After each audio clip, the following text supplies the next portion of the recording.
first genre that I wrote was YA, young adult paranormal. I think paranormal is actually like, that's my probably my more favorite genre, mainly because Yeah. you get to create a whole world. You can do whatever Yeah. you want within the world, you create it, so that's super fun. Then I Hmm. branched out into YA contemporary. Don't Look Back Right. was actually the first contemporary book I wrote. It was published just last year, but it was one of my first. And then I started writing The Gamba Brothers, which is adult contemporary. And then from Right. there, I wrote New Adult, which I kind of jumped around, but I like being able to write across multiple genres because it Hmm. allows me to not get bored or burned out writing one thing. I think Right. paranormal is actually still very big overseas. Yeah. I think they're also very big in print overseas. Hmm.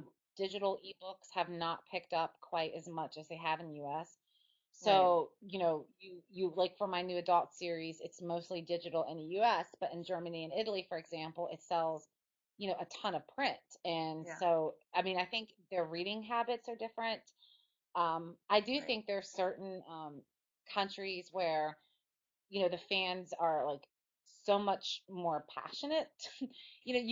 Sometimes I Yeah. can tell exactly what country they're from.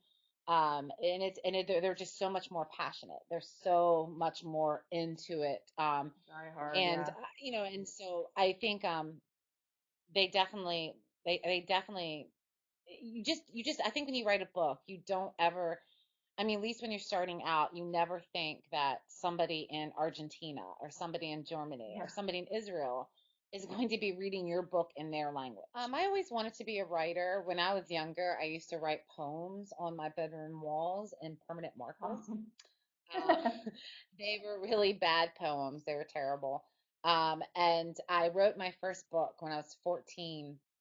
I wrote it in Awesome. algebra class, the whole entire book, longhand.